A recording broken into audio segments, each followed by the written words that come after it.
welcome to today's session, which is hosted by the Industry You Want, and we're focusing on a deep dive on our wages session for 2023.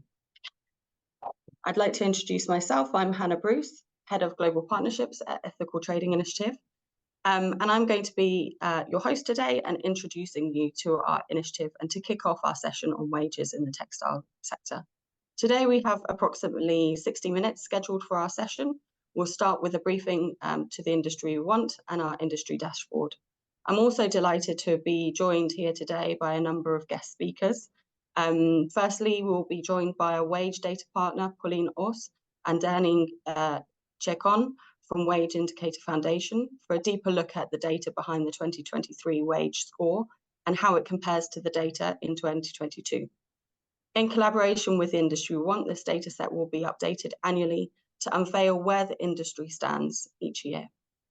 After an overview from the Wage Indicator, Isabelle from CNV International will be taking the stage to talk about the Fair Work Monitor, an annual online tool they use in partnership with trade unions to collect data on wages and working conditions in the garment sector.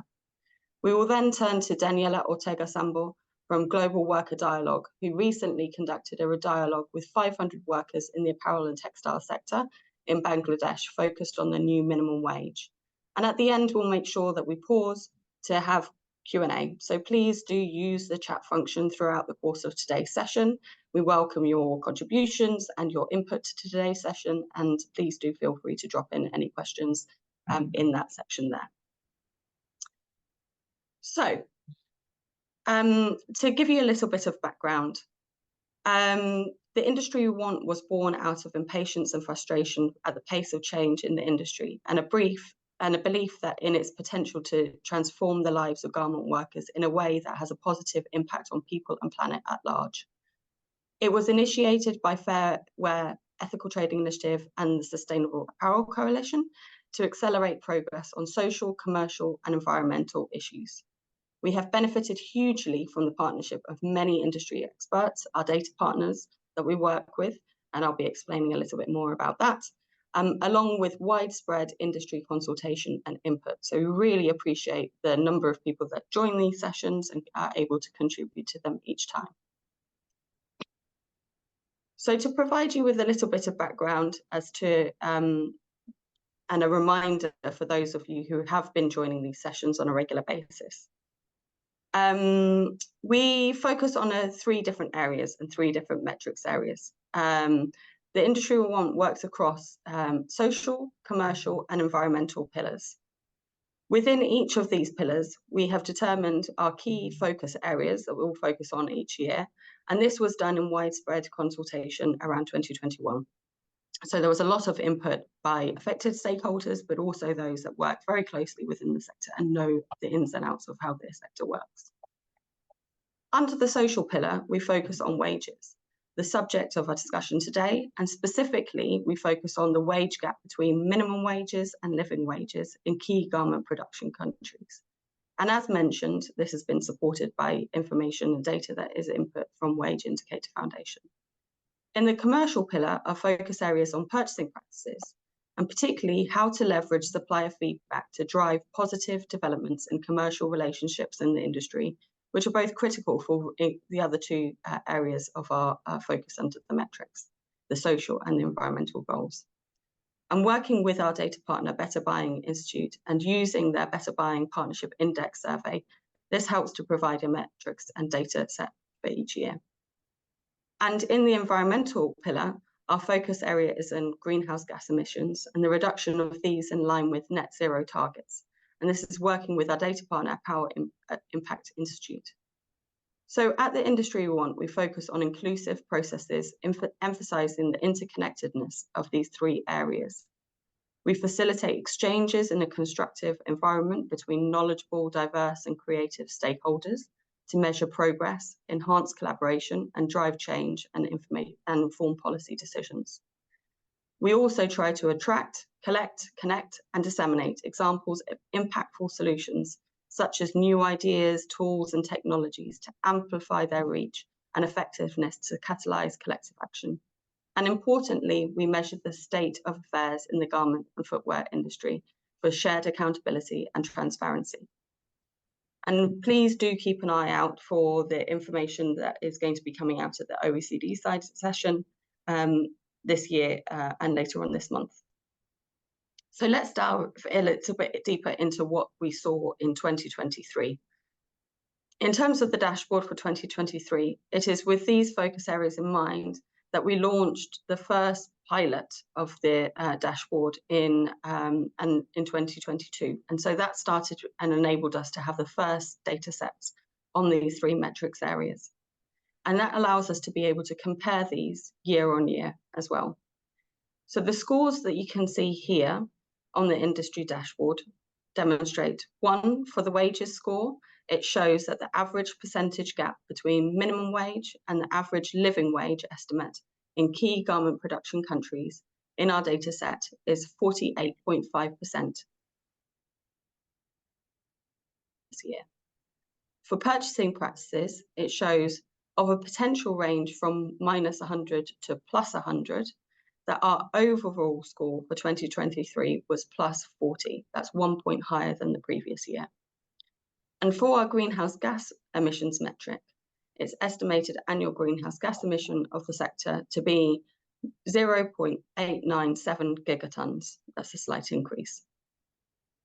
Data for each of these metrics will be updated, as I said, on an annual basis, and hopefully will run up until 2025, so that we can gauge how the industry is progressing and ask bigger questions, difficult questions, about how to support, stimulate, and scale change and progress across the industry. We expect it will ask, and it will act as a traffic light for the industry as a whole, and to be able to gauge what is working and what's not working, and also to be able to stimulate, support, create alignment between different actors, and inform policy change where necessary.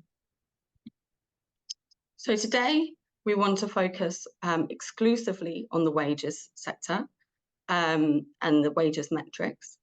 We will now hand over to Paulien and Danny, who will deep dive into these figures for us. So Danny and Paulien, lovely to have you with us today. Over to you. Thank you. Great. A bit of background for WageIndicator Foundation. We started in 2000 and now we are in 206 countries. Throughout the world, what we do is connecting databases in all these countries and websites. So all in this map, you can see all the websites where we are, what it is, and websites in general have the same structure. Behind these websites are all the databases, and let's say the whole system, we use it to explain around the world to workers, trade unions, employers' organizations, how, let's say, what the system is for the databases. Can you share the next slide? Thank you. And the databases, as we have them from the beginning, is a database on minimum wages. We have the largest in the world. A database on actual wages by occupation, database on labor law, and on collective agreement. Most important for this meeting is basically the minimum wage database and the living wage database. Living wages, we have that for, at this moment, for 165 countries and the regions within. We show quarterly new data on living wages. We show it on the basis of what our data collectors around the world collect in prices. We put these prices in, let's say, in a survey, and the basket as we have it is quite common in the world of living wages, let's say with food, housing, transport, etc. So there is no difference. The way we calculate in the end is we show family types, so standard family, typical family. Within the data Danny will show after this, that we choose for a typical family lower bound, and that is a quite common concept used by any other data provider on living wages as well. And I would say this is it for now. I asked Danny to explain from her side how she comes to the number for the industry we want. Danny. Thank you, Paulien. Yes, so this is the wage gap metric as you can find in the link that Sophie just shared in the chat. I will walk you through it and explain how we calculated those numbers. So next slide. Let's start from the lower part of the graph. So you see all the countries and they are ordered by gap. So you see start from Turkey with a -5% gap, so a positive gap, let's say, and the Bangladesh at the end. The wage metric gap calculated for 2023 was 48.5%. And that is basically the average of all these countries' gaps that you see here. So it's the general average gap that we calculated. What is the gap? So the gap is basically the percentage of the living wage that is not covered by the minimum wage. So, for example, if you take Hungary, around the middle of the graph, you see a 45%. That means that if you assume that the living wage is 100%, so what people should earn is 100%, the minimum wage covers 53% of it. So the 47% is the gap, the difference between the two. For those who are who like maths, I also put the formula, the exact formula that we used here to calculate it. Next slide.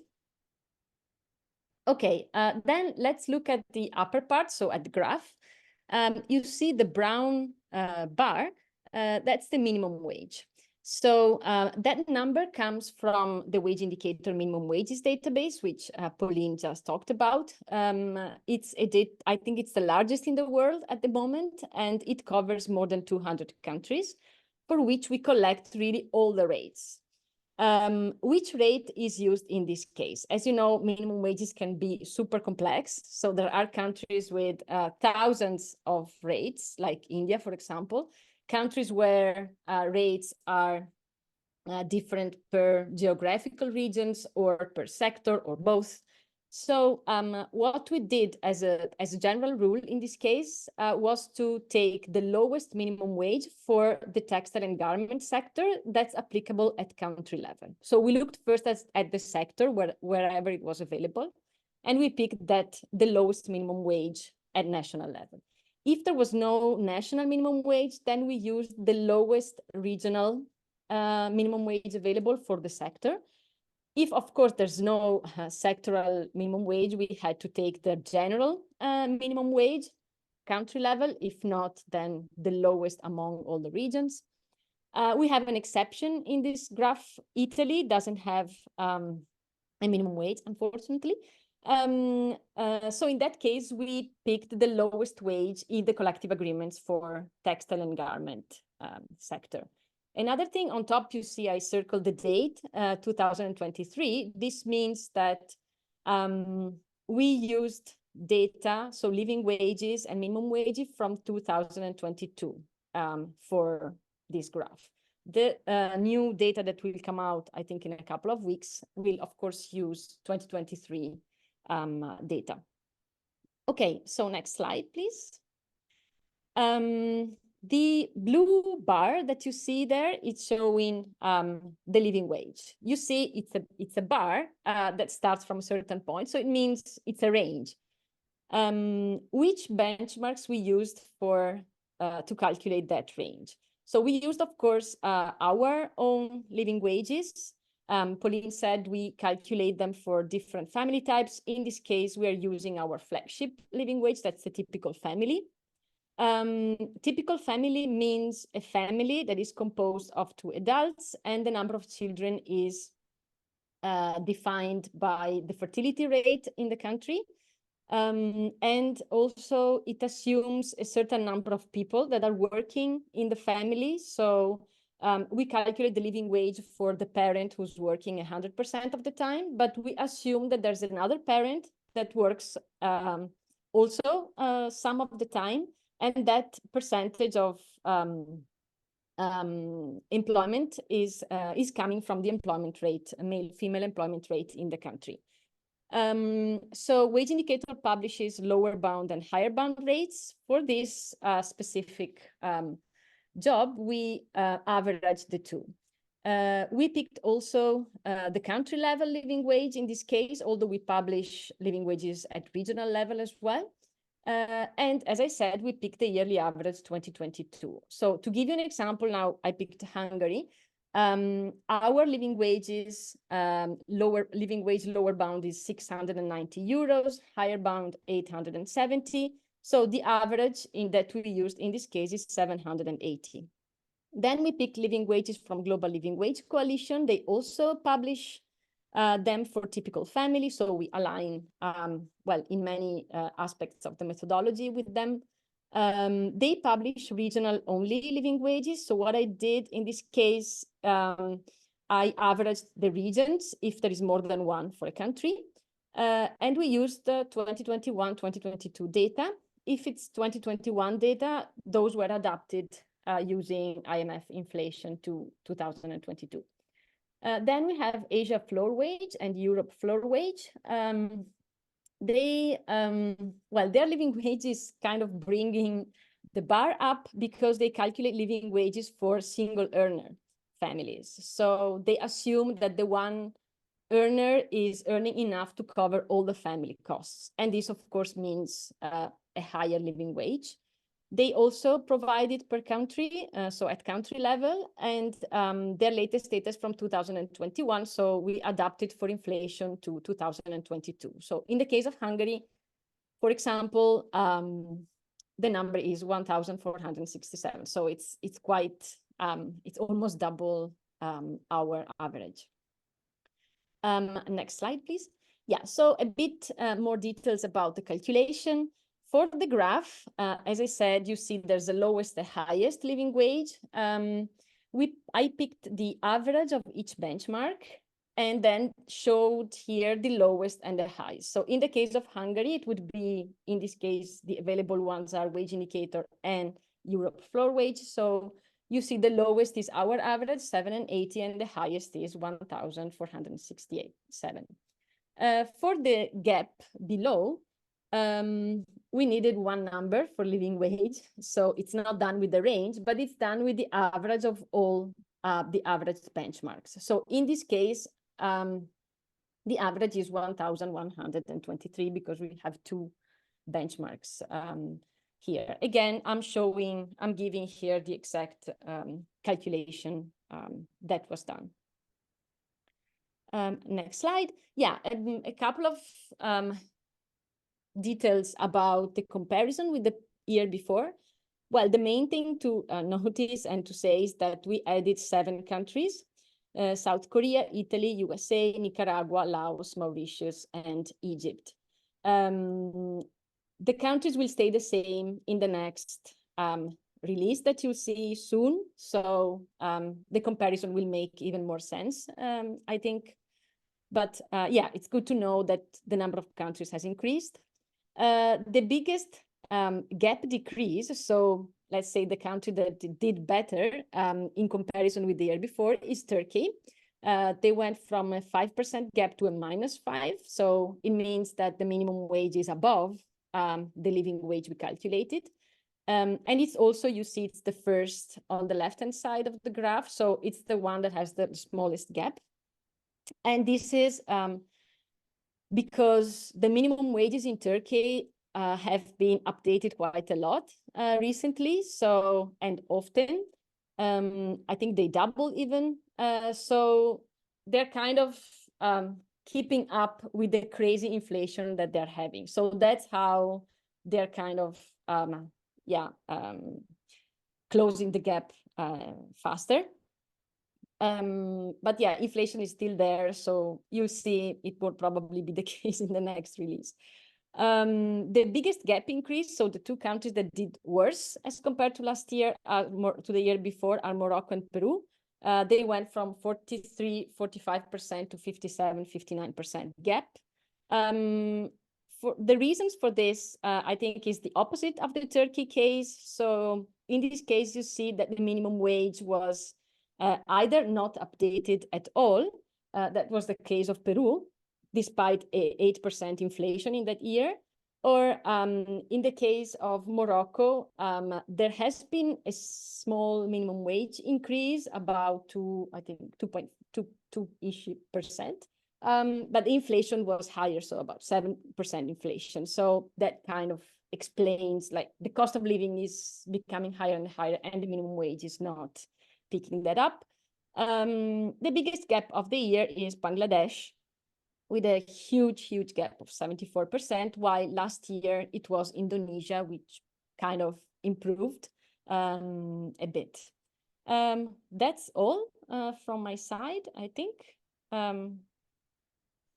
Thank you very much, Danny. Very insightful, and I'm sure people can dig into more of the details of the data which came out last year. Please do go to the Industry We Want website where there's a more detail, and also, of course, the WageIndicator Foundation website, where you can find a lot of detail around the work that you do. I'm not going to pause now for questions, but I do encourage people to share their questions. So please do consider those, put them in the chat. I'm going to move over to our next speakers, and then we'll make sure that we have enough time at the end to cover those. So thank you, Danny. Thank you, Paulien. I'd love to invite Isabelle next, who's going to give us a little bit of information about how you've been working with trade unions in relation to capturing data from workers, and what this has told you in light of information that you've gathered specifically related to Cambodia. So thank you, Isabelle, for joining us. Oh, sorry, we're going in the wrong direction. And over to you. Thank you very much, Hannah, and also thank you very much for giving me the opportunity to share some of our work in Cambodia and in the garment sector as a whole. Before I will share the data with you, or the major conclusions, first a very short introduction about CNV International. CNV International is the Dutch solidarity organization related to the Dutch Trade Union Confederation, CNV. This means we are a little bit different than a regular NGO, because we are a trade union ourselves, and we also negotiate wages and bargain for CBAs in the Netherlands with employers. Living wage is a key priority in our work, and we want to realize living wages with the involvement of unions. And what we see, unfortunately, is that they are oftentimes very much a neglected party. So this is really something that we want to change. And we want to strengthen their position in their negotiation for better minimum wages, in the bargaining power at the workplace and in the sector. And we also want to strengthen their voice along the supply chains they are part of. We also know very much we cannot realize it with trade unions alone. We need to rally all the stakeholders to realize living wages. So if you want to go to the next slide, Hannah. So on this slide, you see some of the interventions that we do. So we do research into the root causes of low wages. We strengthen the capacity of trade unions on the topic of living wage, and in particular, how it relates to minimum wages.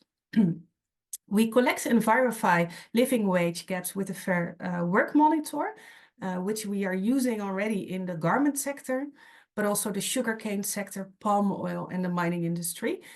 We give social dialogue trainings to unions, but also employers, and facilitate negotiation of CBAs and multi-company collective bargaining agreements supported by brands.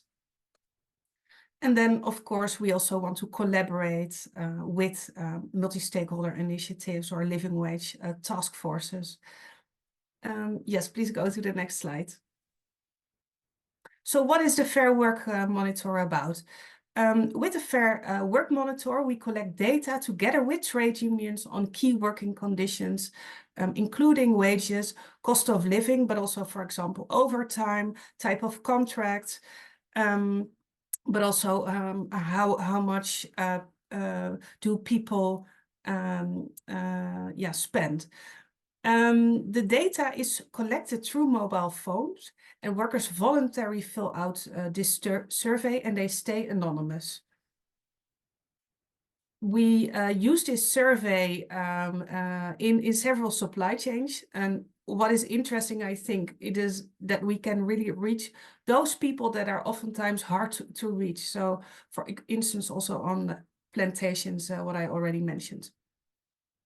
What is different from other approaches is that the unions really own the data and also use it in their minimum wage negotiation. On this slide, you can see the report that we published, and maybe, and I hope it's not new to everyone in the room, because we published it already last year. And together with the trade unions in Cambodia, which you see on this slide, with 5 trade unions, it highlights the findings of the Fair Work Monitor in Cambodia. So if you want to go to the next slide. So we started the Fair Work Monitor in 2021 in Cambodia with 2 of our partner unions. And in this pilot project, we surveyed 500 workers from 30 garment factories and also some of your supplier factories. And what was really great is that the trade unions were already conducting similar research, but without a digital survey. So they went into the field with actual paper questionnaires. And you can imagine, well, how much capacity this takes. So if you want to go to the next slide. So before I share the results, in 2023, we were able to work together with more unions in the project. We surveyed 1,200 workers from 50 factories across the country. So both in Phnom Penh, but also in more rural areas. Yes, for the next slide, please. So on this slide, you see the results. And those results are really shocking, to be honest. And I'm not sure if it was also that prominent already in the presentation of WageIndicator. But to be honest, what you can see on this slide is that the situation for workers has decreased. So the actual wages have gone down, whereas the monthly expenses have gone up a lot, from $345 to $425. So a huge inflation has taken place. And at the same time, workers take home less money than before. And how does that come? That is because workers have not been able to work as much overtime as they need. They need so much to foresee in their basic needs. Yes, if you can go to the next slide. So you can imagine, with this raising living wage gap, workers have used all kinds of coping mechanisms. So right now, 80% of the workers have to borrow money to foresee in their basic needs, to buy food, to be able for their children to go to school, for their housing.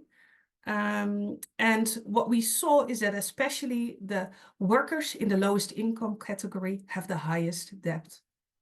Also, those workers, they have to take on a second job to be able to foresee in their basic needs. Well, you can imagine they become really exhausted.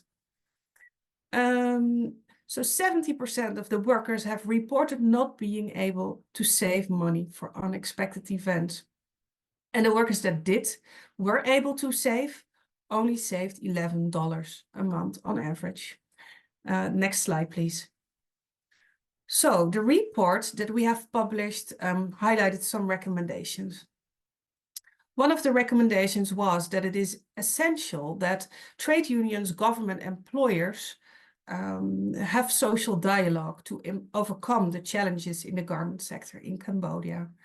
And we also need effective due diligence legislation in which trade union rights and living wage are firmly incorporated. Next slide, please. And then the recommendations towards brands. We ask them to raise purchasing prices so that workers can be paid higher minimum wages, to create long-term stable business relationships with factories, improve payment terms towards factories, and collaborate with other living wage initiatives. Next slide, please. So in the meantime, the minimum wage negotiation came to an end. So end 2023, the new minimum wage was announced after negotiation between tripartite partners.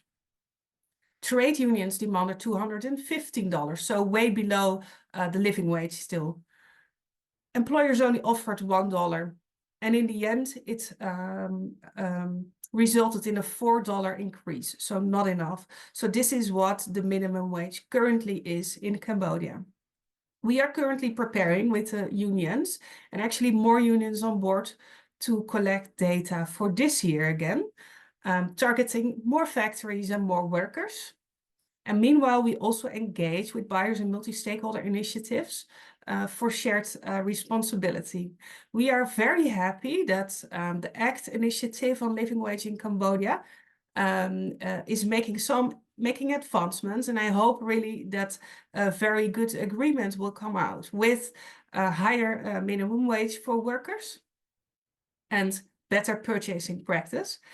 And I also hope that there will be an opportunity for also other brands outside of ACT to join this agreement.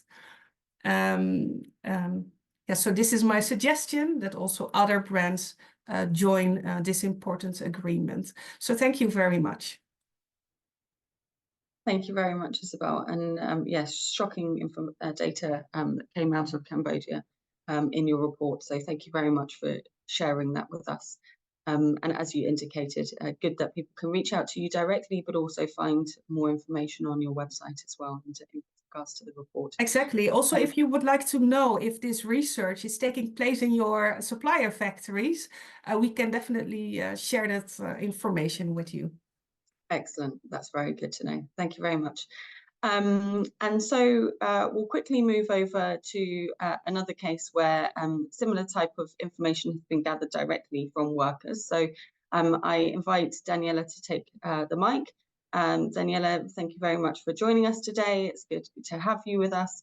And we're really keen to hear a little bit more around worker dialogue, global worker dialogues work in Bangladesh. So welcome. Please take the floor. Thank you, Hannah.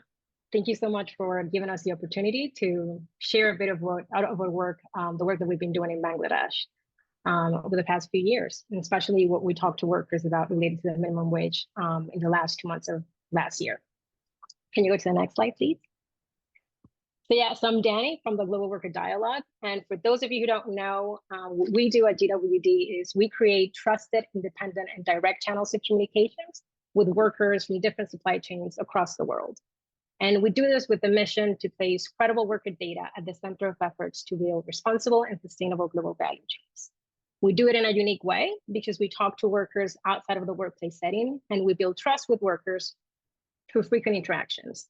So we always make sure that workers are comfortable and they're safe when they're talking to us. We have done this in a lot of countries, but in Bangladesh specifically, we started working in 2016. And the latest round of conversations that we did with workers in Bangladesh happened between November and December of last year, when the new minimum wage was announced, which was announced at the beginning of November, and then it came into effect the 1st of December. So for you, those of you who don't know, the minimum wage was increased from 8,000 takas, which is about $70, to 12,500, which is about 112. So we started a dialogue to discuss with workers the impact of the change in the minimum wage. And this is an ongoing discussion. We're going back to the field in March.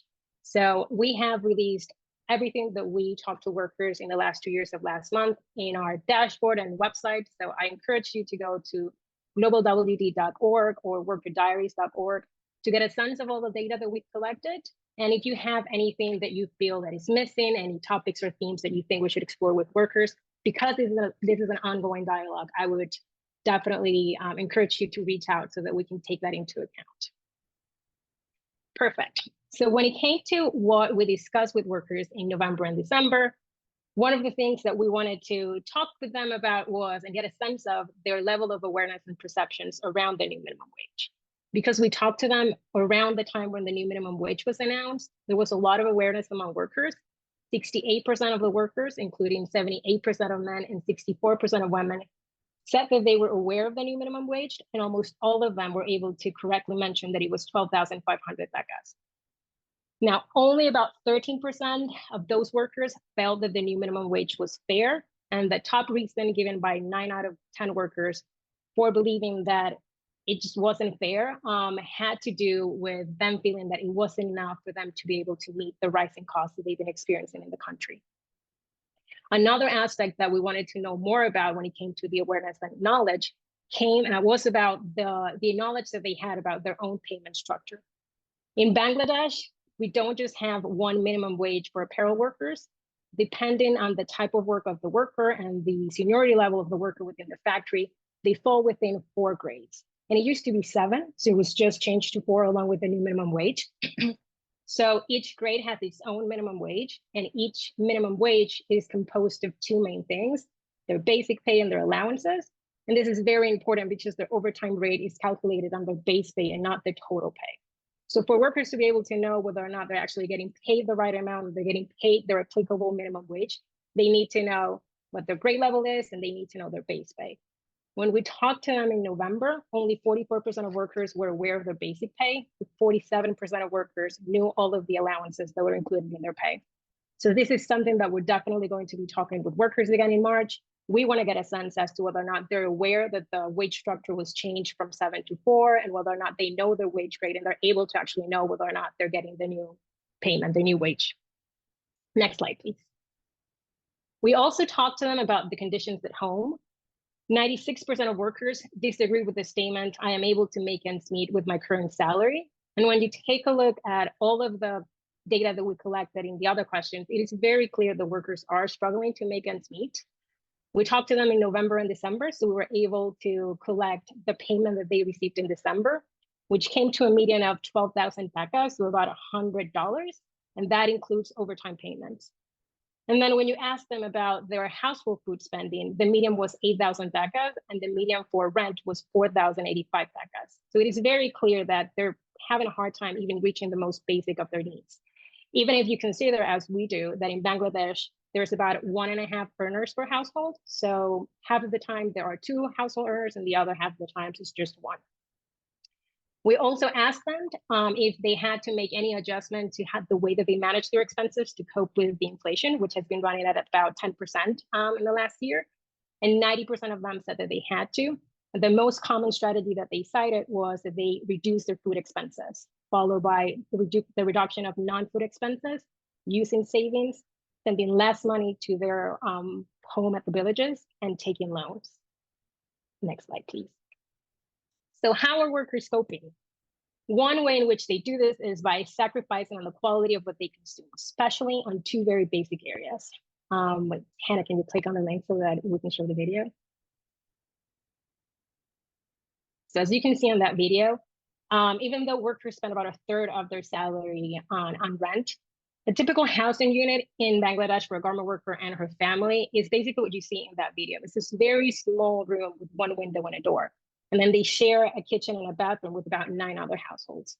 And when it comes to food, as I just mentioned, reducing food spending was the most common strategy adopted to cope with inflation. And then we also asked workers about the price of staple foods, for which we had data on from February 2022. And we saw a 20% increase in the price of eggs and a 60% increase in the price of fish, meaning that it's becoming really hard for workers to be able to afford protein sources. Next slide, please. We believe that a living wage for a worker in Bangladesh is about 23,500 becas. We got to this number, which is about $211. We got to this number through our own calculations, and we also took into account the January 2023 report that was published by the Bangladesh Institute of Labor Studies. We also took into account the 2023 estimates of the Global Living Wage Coalition. And this is also very much in line with what the unions and the worker representatives asked during the minimum wage negotiations. Because we talked to workers in November and December, we were able to collect their work hours for November, which came to a median of 261 hours. and the salary that they receive for those hours in December, which is generally how workers in Bangladesh are paid. So we were able to calculate how much the workers would have earned had they worked a regular 48-hour week, which is a standard week in Bangladesh. And that came to about $10,806. That's about $97. So the gap between what they would have earned had they worked a regular week and a living wage, which is what they should be able to earn working a regular week, is 54%. Even if you were to take into account overtime, which again, workers shouldn't have to work overtime to make a living wage, but even if you do that, it takes you very close to the new minimum wage of 12,500 dakas. And even then, we're talking about a 47% gap between the new minimum wage and a living wage. In addition to that number, we asked workers a very simple question about how much they felt they needed to be able to make ends meet. And I want to be clear, we weren't asking workers to define what a living wage is, what they felt was a living wage for them. We just wanted a very simple question, and we just wanted to know how much they felt that they need. And that number came to be a median of 18,000 dakas. We believe that the difference between the 18,000 dakas that they're asking and a living wage really comes down to the quality of the life that they're able to afford. With 18,000 dakas, they might be able to live a bit more comfortably in their current conditions, but they wouldn't be able to afford a fully nutritious diet and or be able to afford better housing. Next slide, please. We also calculated the gap between the minimum wage and the living wage for each grade. So as I said, we now have 4 grades, and the gap goes from 47% in the lowest grade to 36% to the highest level grade. And we also calculated the gap in the, taking into account that workers would essentially work all of the overtime that they're legally allowed to work. So again, they shouldn't have to work overtime to be able to make a living wage, but even if they were to work the maximum amount of legal overtime allowed, which is 2 hours a day extra, coming to essentially resulting in 10 hours a day, 6 days a week, even then, and working that amount of hours, you would still be looking at a gap ranging from 33% to 18%. So this is a summary or a bit of a snapshot of the kind of data and analysis that you can find in our reports and in our dashboard, which again, I encourage you to see and to go to globalwd.org. As I said, this is an ongoing dialogue, so we are happy to take into account your feedback and talk to workers about things that we might have not thought about yet.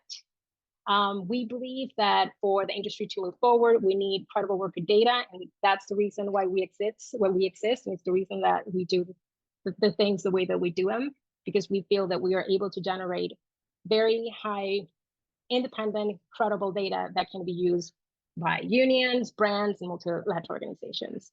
Also, in a dashboard, you would be able to see all of this data and more using and looking at it by region, by gender, and all different kinds of aggregations. So very much looking forward to hearing from you. If there's any feedback that you want to send our way, and thank you very much for giving us the time to talk to you about what we're doing in Bangladesh.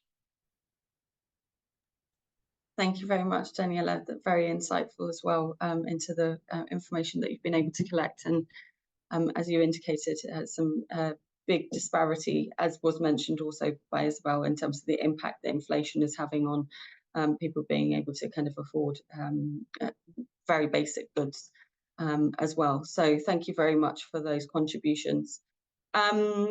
So we're now going to turn to questions for the panel. So please feel free to either drop any questions that you have directly in the chat, or to feel free to raise a hand, and then you can also ask your questions directly. I'm going to start off maybe. We've been hearing and we've been exploring information around data.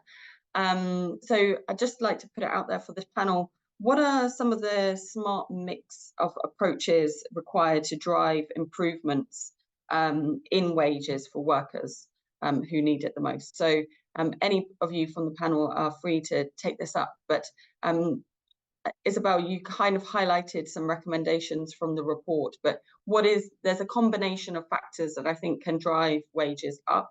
Any particular ones that you want to re-highlight or particular point towards? Yes, thank you very much. Well, I think it is essential that we involve trade unions in the process. What I already said in the introduction is that they are oftentimes a neglected party. And if we want to realize sustained living wages, also in the long term, without brand involvement, we need to have unions on the table, and also to be able to check data, verify living wage data.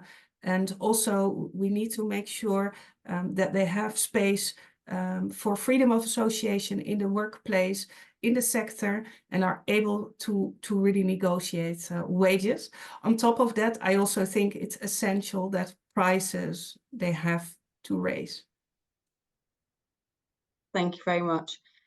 We do have some, I realize colleagues have very helpfully been responding to some technical questions that have been raised in relation to Fair Work Monitor and also GWD and Fair Wage Indicator in terms of how information is collected. Anything that you particularly wanted to pick up from those, Danny, in relation to the point around real wage data or other information from there?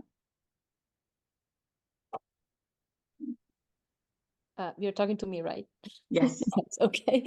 Yeah, no, I tried to answer all the technical questions. Well, we were expecting the technical questions, because when you present such a dashboard with data compared, it's not, I mean, there are many ways you can do it. That's the thing. I found particularly interesting, someone noticed that, okay, you included also a benchmark that has a one earner. So that makes a lot of difference. So if you calculate the living wage, assuming that somebody else is working in the family, it's completely different than assuming that one person has to cover all the costs. Although I must say the one earner idea is becoming actually, I mean, there are companies who want to pick that up instead of the typical family, which is good, but then it's also more difficult to close the gap. So yeah, I think, I don't know, Paulien, if you want to say something, but I think we answered most of the technical doubts. Yeah, I had to I would, drop off, but so yeah. what I can add on, what we see in, because we sell living wages to hundreds of brands around the world. Because of that, step by step, I'm not that cynical anymore, because I see that brands are really trying to pay a living wage. In by far all the cases, a living wage is at least higher than a minimum wage. There are only 19 countries in the world where the minimum wage is higher than a living wage. Then still you can argue the minimum wage is very low, but at least there is a floor. Then let's push to have the minimum wage a bit higher. Then there are some brands who really want to pay, let's say, the level of a single income earner, but these are only in the global north. In the global south, it's already a big task to come to living wage. And I'm now on the level of saying, appreciate that happens.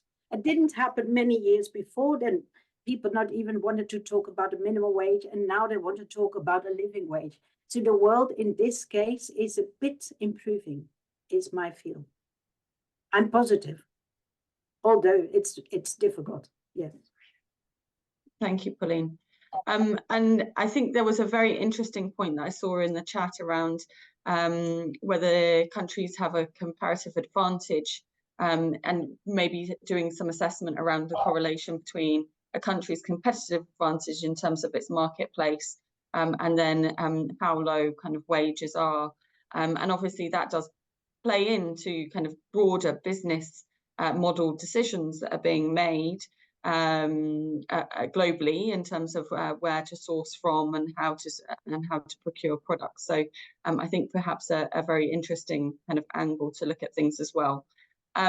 Likewise, there's a number of considerations and contributions in the chat around the importance of fair purchasing practices as part of this, and we've often said at the industry there is a significant interconnectedness between purchasing practices and ability to be able to drive changes on wages and also on climate impact. So maybe Isabelle, I think there's one here for you with regards to, is it hard to ask brands to pay, and welcome for joining us, little one. Is it hard to ask brands to pay for more products to fund higher wages?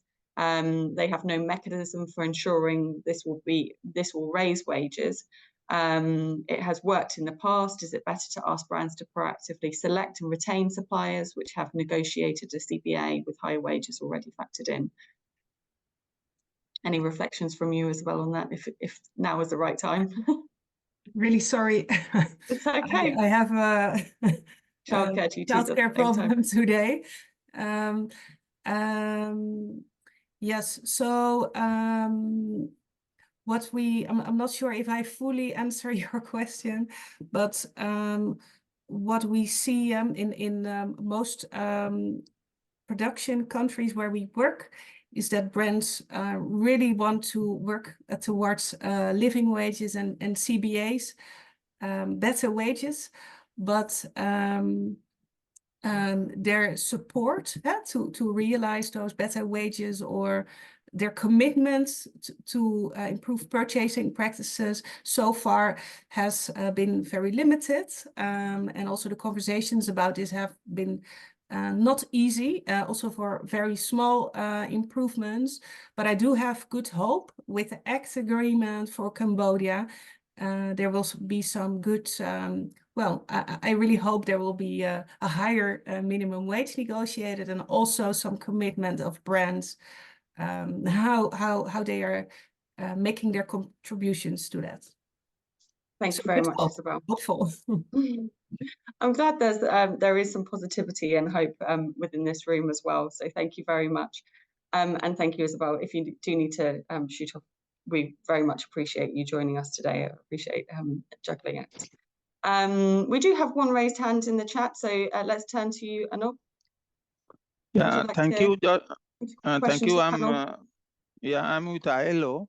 So regarding this Bangladesh presentation,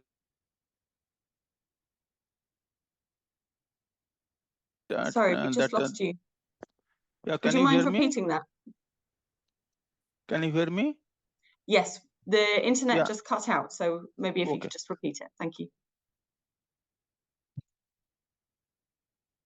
Minimum wage and the gap is around 50 to 60%. So I was just wondering that what are the new elements that have been taken into account in living wage, which is not considered in the minimum wage, leading to that gap, which Bangladesh Institute of Labor Studies and other think tank are suggesting around 23,500 to 25,000 Bangladeshi taka could be a good living wage, wherever the minimum wage is much lower than that.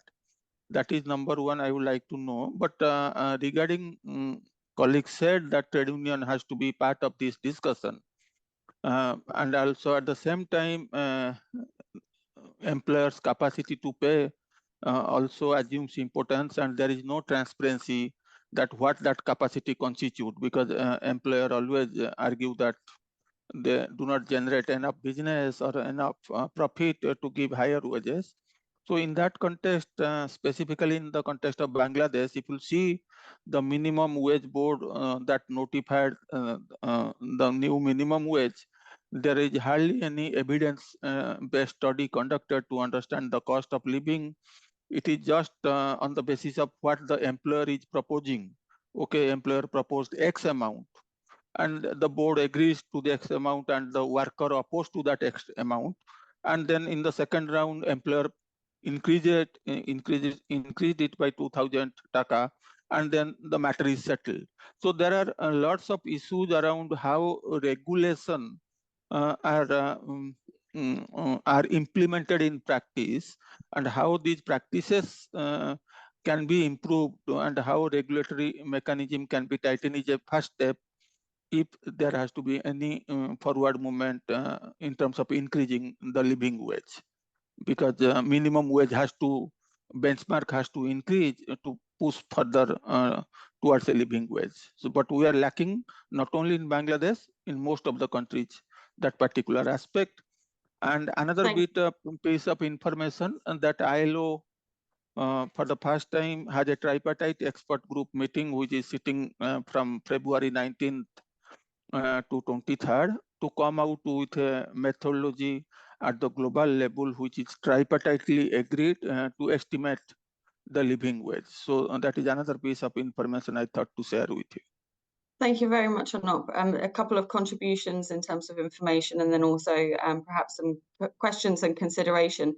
Daniela, I don't know, there was kind of a question there around use of data by minimum wage board setting or institutions, and what is it that they're utilizing in terms of information when they're going about setting wages. Anything that you particularly want to respond to within that? Either Daniela or Daniela, with regards to the information that you've gathered?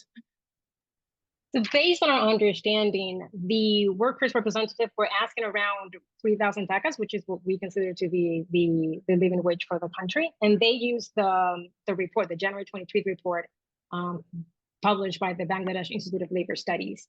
The industry, so like the employers, I think initially proposed 10,000 and then went up to 12,500. And that's sort of like where they ended up agreeing. And I think that a lot had to do with the employers basically feeling that that was all that they could basically cover. And that is sort of related to the discussion that we were just having about how welcome it would have been in that moment for brands to sort of like place a commitment and essentially say that they wouldn't leave Bangladesh if the minimum wage was raised. But I'm not entirely sure how the wage board ended up deciding with 12,500. That is all the information that we had, that we have right now. Great, thank you, Daniela. I'm conscious of time. Thank you very much, everybody, for your contribution. Presentations from everybody who's joined us today, so really appreciate that. So thank you very much all for joining. I realise there's outstanding questions to be asked, but hopefully this has facilitated your ability to be able to connect directly with each other. Please do continue to exchange information, seek out opportunities for collaboration, and please do continue to have these types of conversations. Just a little bit of a plug, we will be hosting a side session at the OECD Forum on due diligence in the garment sector. There is a link provided in this slide. You'll also find a link in the chat, hopefully. So please do join that conversation. We'll be providing the new data for 2024 across the 3 metrics areas.